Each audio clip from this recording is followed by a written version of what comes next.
You walk into an open house near the shore, and the agent points to a bright flyer. Low condo fee. You feel a little rushed because every dollar you spend each month is a dollar you keep for travel, grandkids, or just breathing room. You start doing math in your head. If you pick the building with the smallest fee and you trim a few extras you don't use anyway, you figure you'll beat the system. You even ask, can we negotiate the seller to prepay the first year and soften the blow? The answer comes fast and smooth, and you want to believe it. Then the second shoe drops. A few weeks after closing, a notice lands in your mailbox. Roof replacement is moving forward. Siding repairs accelerated because of coastal weather. Pavement is due for a full resurface, not just patches. There's talk of balcony railings and the clubhouse HVAC. The fee you thought you dodged shows up as a special assessment you didn't plan for. You can't opt out because these are shared systems, keeping the place safe and insurable. Your monthly plan becomes a scramble, and your retirement budget takes a hit you didn't see coming. You replay the conversation and realize the low fee was missing the bigger context. The board had been holding the number down for years, and now the catch-up arrives all at once. You find out your neighbor tried a different move, buying an HOA with fewer amenities to keep dues down, but the roads and pool decks still reach the end of their life at the same time. Your stomach drops because you did what seemed prudent, and you still got surprised. If that feels a little too close to home, you're not alone. You want predictability, not volatility. You'd rather hear the hard truth early than the soft pitch late.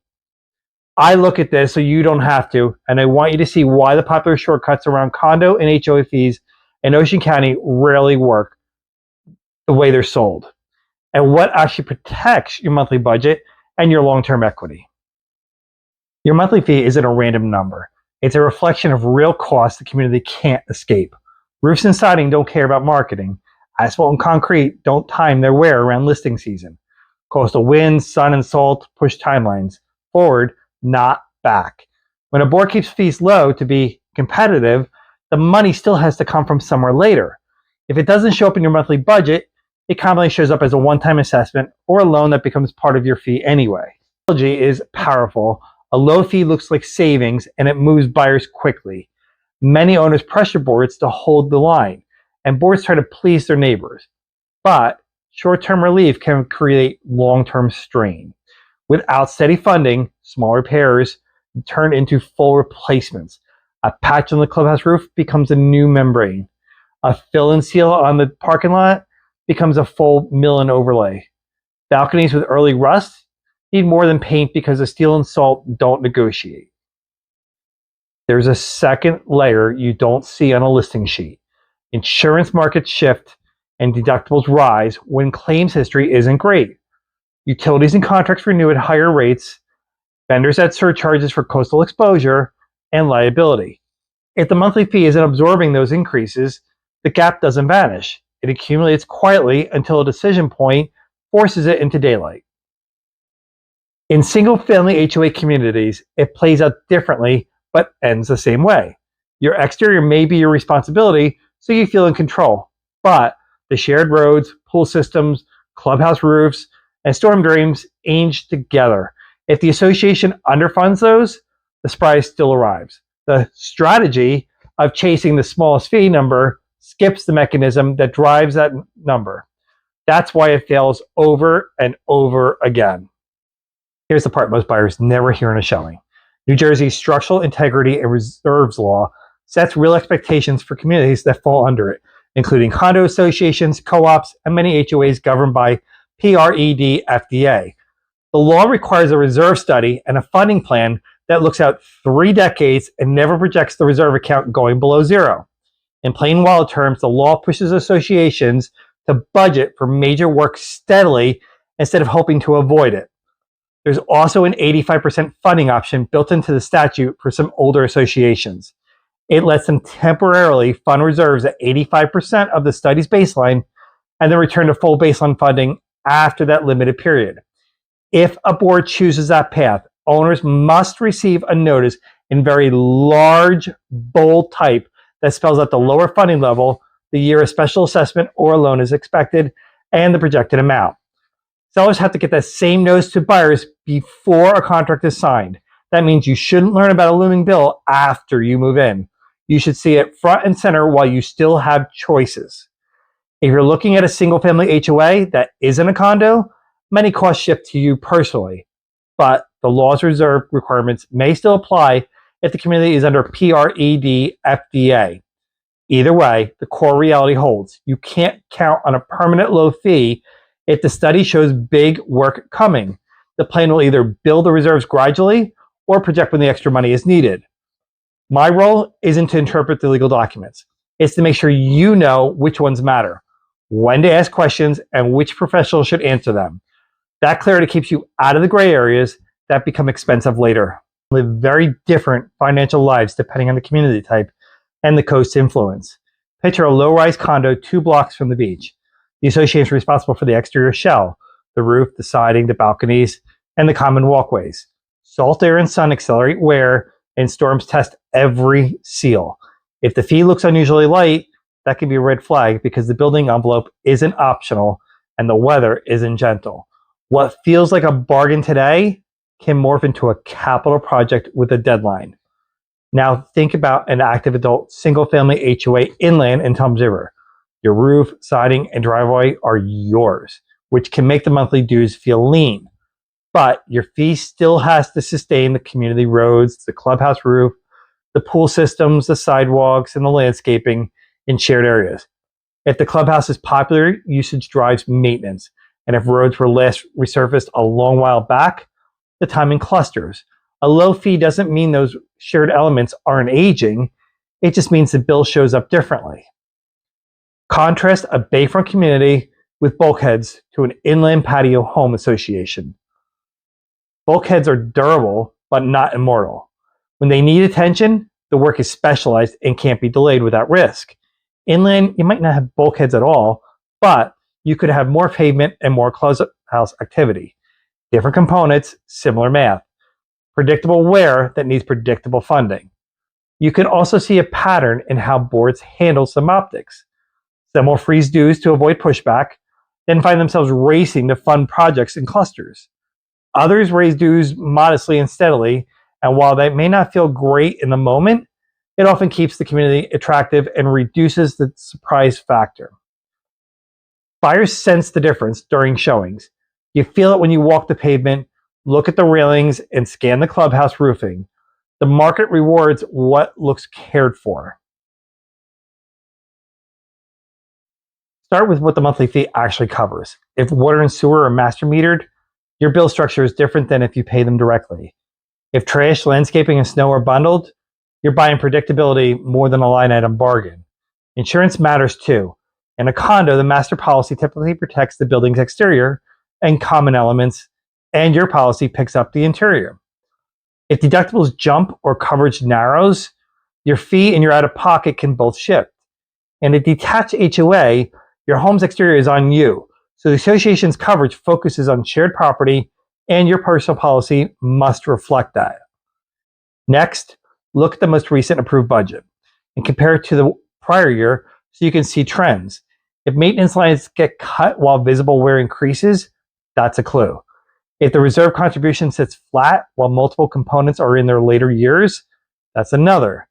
You don't need to become an accountant to spot directionality. You're just asking, is the spending pattern aligned with what my eyes see on a property walk? Ask if a current reserve study exists and whether the board is following the baseline plan. You're not interpreting the study, you're checking whether a plan exists and whether the budget points toward it. If there's no recent study in a community, that should have one, or if the budget obviously diverges from the plan without explanation, that's a signal to pause. Coastal buildings with siding, roofing, balconies, and railings need rhythm, not spurts. Finally, match timing language to lived reality. If the study mentions pavement in the near term, but you can already see rutting and alligator cracking, you understand that deferral will cost more. If clubhouse systems are described as mid-life, like the HVAC is straining on a mild day, you anticipate a sooner than promised expense. When documents raise questions that belong with an attorney or a reserve professional, You want to know that early, not when you're under contract and the clock is ticking. If a community has elected the 85% reserve funding option, you should receive a notice in unmistakably bold type that states the lower funding level, the projected year of special assessment or loan will be needed, and the expected amount. That's not a scare tactic, it's a flashlight. It tells you the fee today isn't the full story. You're buying into a plan that anticipates extra money later. You don't need to parse the statute yourself. You need to confirm you've seen the notice and understand in simple terms what it means for your budget window. Ask the property manager how special assessments have been handled historically. If prior boards used short-term fixes that left the reserve thin, a new assessment may not be the last. If the community prefers loans, ask whether those loans include prepayment penalties or rate adjustments, because that carries through to your monthly fee. You're not structuring the loan, you're identifying the mechanism that will affect your cash flow. In single-family HOA communities, get crystal clear on what is yours versus the association's.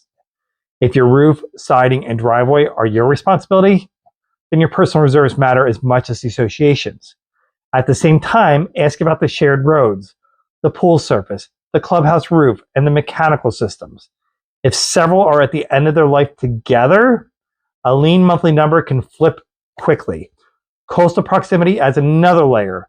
Bulkheads, guardrails, and exposed railings live a harsher life, and the study should reflect that. Clarify insurance realities.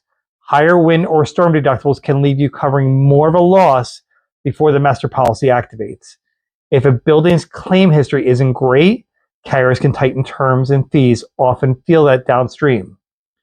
No, you can't opt out of paying for amenities you don't use because the obligation is tied to the shared property, not personal preference. The minute you see how the plan, the condition, and the coverage connect, the monthly fee stops being a teaser and starts being a forecast.